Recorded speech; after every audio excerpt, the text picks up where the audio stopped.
Aujourd'hui, nous avons eu la chance de tester le driver M6 de chez TaylorMade, le driver le plus long du monde selon MyGolfSpy, le magazine américain qui regroupe un nombre incroyable, 16 millions d'abonnés.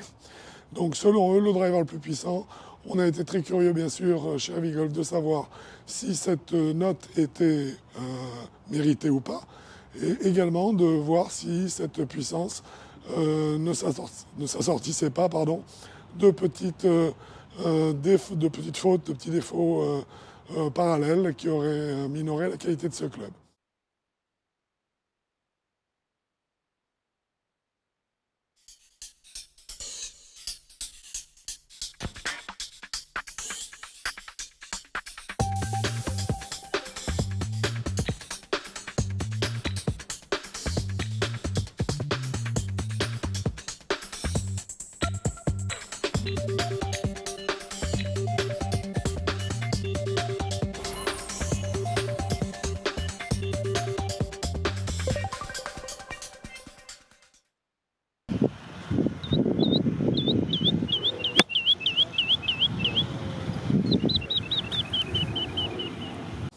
Un test donc du driver M6 de chez Taylor, qui, on peut le dire tout de suite, vous le verrez sur les photos qui vont apparaître, est un club très simple, avec une forme relativement classique, des couleurs bien sûr un petit peu à la TaylorMade, qui sont un petit peu plus, je dirais, modernes que la forme de la tête de club ne pourrait le laisser deviner.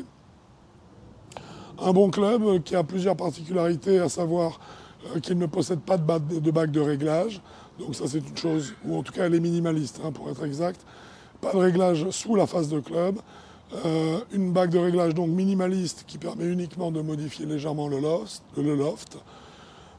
Des stries sur le dessin de la face du club qui ne sont que des dessins, puisqu'en fait les traits n'existent pas, il s'agit d'une face de club totalement lisse. Et puis un dernier point, une speed pocket, donc un espace placé derrière la face de club, sous la semelle du club, et qui permet donc d'augmenter, de créer un effet de compression qui va augmenter l'effet trampoline naturel du club. Donc on a là, je dirais, pas mal d'éléments qui vont dans le sens de la puissance annoncée. Son esthétique en tout cas le prouve. Avant de parler des sensations que nous avons eues avec ce club, quelques éléments importants. Tout d'abord, nous avons joué une mouture avec un shaft Even Flow carbone à 45 grammes, donc un manche très léger, qui est un stock shaft qui est fourni avec ce M6 et qui donc a priori est un shaft qui délivre pas mal de puissance. Également notable, cette face de club lorsque le club repose sur le sol est une face de club légèrement hook face dans le modèle que nous avons testé, c'est ce qu'on appelle le modèle D. Légèrement hook face, c'est-à-dire que la face de club est légèrement orientée à gauche de la cible pour évidemment compenser les joueurs qui auraient tendance à subir un effet vers la droite d'une façon générale. D'un point de vue dynamique, puisqu'on parle de sensation, c'est un club qui claque la balle, c'est indéniable. On sent une grande vitesse de démarrage à l'impact, mais par contre, une grande surprise, on n'a absolument aucune notion d'un emplacement éventuel de sweet spot. C'est-à-dire que l'on percute la balle avec une face de club qui, dans sa globalité, quel que soit l'emplacement à laquelle la balle aura été percutée, va délivrer à peu près la même trajectoire de balle. C'est un petit peu déconcertant parce qu'on ne sent pas la frappe idéale lorsqu'elle se produit, mais ça reste efficace. Donc quelque part, c'est à mettre au crédit de ce club. Les trajectoires de balle sont plutôt décevantes. Par contre, on a une trajectoire de balle avec ce M6 qui sont des trajectoires de balle qui sont très hautes, en fait, trop hautes pour moi. Et la balle parcourt en l'air une trajectoire qui a plutôt tendance à avoir une forme de cloche ou un arrondi parfait. On a une balle qui a tendance à avoir un arrondi parfait. On n'a ni de projection vers l'avant, c'est-à-dire pas de trajectoire perforante, ni de trajectoire exponentielle. La balle fait un arc de cercle, c'est assez étonnant, ça n'est pas habituel, ça n'est pas forcément agréable visuellement parlant, peut-être que c'est une question d'habitude, mais quoi qu'il en soit en tout cas, la trajectoire de balle reste haute et ça c'est un vrai problème. Ce club, la gamme de joueurs que ce club va concerner est une gamme large.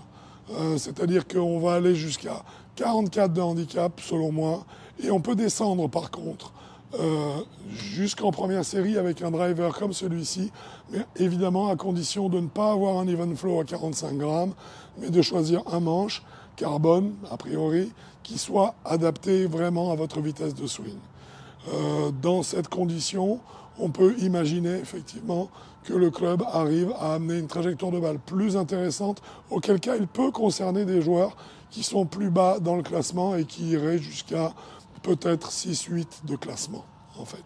Sinon sa gamme est donc bien définie, on est donc de ce 6-8 éventuel avec changement de shaft à une gamme plus classique avec le stock shaft proposé, l'Even Flow, qui elle va être de l'ordre de 24 à 44 d'index. C'est un club sûr, une valeur sûre, c'est un club qui n'offre pas de surprise. Merci au fait qu'il n'ait pas trop de réglages, puisqu'en fait, comme on l'a dit tout à l'heure, uniquement le loft peut être modifié. Donc pas de réglage sur la latéralité du cou. C'est une très bonne chose, ça permet une traversée de l'onde de choc dans la phase de club plus facile, plus directe. Cela crée plus de puissance et donne un bon feedback qui malheureusement ici n'est pas traduit, je dirais, par les balles prises dans l'insert du club, pile dans le centre, dans le sweet spot, puisque là par contre la zone reste difficilement visualisable, sensible, hein, tout simplement. C'est donc un club auquel un driver auquel nous allons mettre 8 sur 10, qui en fait un très bon club, mais parce que simplement c'est un club qui le mérite, et effectivement il fait très bien le job dans la catégorie que nous avons énoncée plus tôt. Pour terminer, le prix de ce club, 529 €, c'est un prix qui reste cohérent pour avoir un driver qui est facile, maniable et puissant. J'espère que ce test vous a plu. Je vous dis à bientôt sur Avis Golf ou sur un parcours de golf. Et je vous souhaite un bon golf à vous.